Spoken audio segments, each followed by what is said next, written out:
ittaqullaha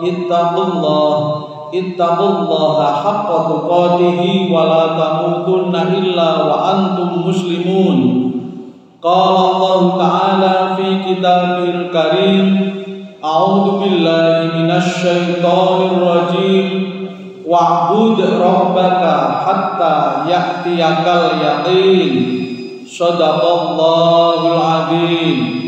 Jamaah Jumat rahimakumullah, marilah kita renungkan lagi tentang tujuan Allah menciptakan manusia di dunia ini, yaitu adalah untuk beribadah.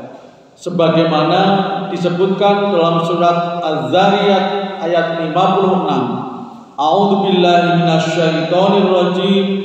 Wa ma khalaqtul jinna wal insa illa liya'budun, yang artinya, dan aku tidak menciptakan jin dan manusia melainkan supaya mereka beribadah kepadaku. Dan perlu diingat bahwa beribadah itu harus istiqomah sampai akhir hayat. Sebagaimana surat Al-Hijr ayat 99 yang sudah saya sampaikan di awal khutbah, yang artinya adalah dan sembahlah Tuhanmu sampai ajal datang kepadamu. Berkaitan dengan ibadah ini, karena kita melaksanakan dalam jangka waktu yang panjang, sejak kita balik sampai akhir hayat. Seorang ulama yang bernama Syekh Ali Jabir mengatakan bahwa agar bisa melaksanakan ibadah dengan semangat dalam jangka waktu yang panjang, maka harus dilakukan dengan penuh cinta dan penuh harap kepada Allah. Jika ibadah dilakukan dengan cinta, maka akan banyak mendapatkan hikmah dan keindahan. Jika ibadah dilakukan dengan penuh harap, niscaya kemalasan itu akan bisa dikalahkan. Rasulullah bersabda, ad-du'a'u mukhul ibadah. Doa atau berharap adalah inti dari sebuah ibadah. Hadis riwayat Tirmidzi. Pelaksanaan ibadah akan mencapai intinya jika dilakukan dengan penuh harap kepada Allah. Allah sendiri yang memerintahkan, wa ila rabbika farghab, dan hendaklah engkau berharap banyak pada Allah dengan salah satu caranya yaitu beribadah.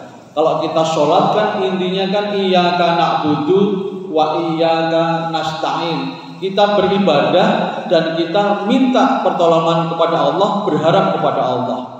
Di sisi lain, Ahmad Mustafa Bisri pernah mengingatkan, jangan hanya sibuk memperdebatkan ibadah hingga tak sempat melakukan ibadah dengan maksimal. Hendaknya kita selalu belajar tentang ilmu dan pemahaman ibadah, kemudian diikuti dengan pengamalan semaksimal kemampuannya. Ada orang yang berpendapat, saya akan beribadah kalau sudah pinter, saya akan beribadah kalau sudah ilmunya sekian, saya akan beribadah ketika ini itu. Sebenarnya kita itu simultan antara belajar dan beramal itu adalah beriringan. Jadi inti hidup manusia kita kalau ingin berkualitas, ada dua hal yang harus kita lakukan. Belajar apa yang belum kita tahu, kemudian beramal apa yang sudah kita tahu. Jadi semangat belajar dan semangat beramal itu secara bersamaan kita lakukan. Jamaah yang dirahmati Allah, kita renungkan lagi seharian ini kita sudah tambah pengetahuan apa. Kemudian yang kedua, dari pengetahuan itu mana yang sudah kita amalkan. Kemudian dari yang kita amalkan, mana yang sudah bisa membawa manfaat kepada orang lain.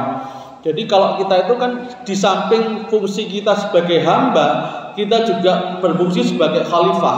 Ketika kita sudah menjadi baik, maka kita harus bisa mengajak orang lain untuk berbuat baik juga. Ketika kita bisa menikmati ibadah, ajak orang lain juga untuk bisa menikmati ibadah. Itu namanya kita punya fungsi hamba dan fungsi khalifah. jamaah yang dirahmati Allah, ini yang dapat saya sampaikan. Mudah-mudahan Allah akan selalu membimbing kita agar kita diberi kekuatan untuk belajar, kemudian kita bisa memahaminya, dan yang lebih kita bisa mengamalkan sehingga menjadi ilmu itu amalan yang bermanfaat dan diterima oleh Allah. Sebagaimana Rasulullah memberikan contoh doa setiap hari, setiap pagi, yaitu Allahumma inna nas'aluka ilman nafi'a wa rizqan thayyiba wa amalan mutaqabbala.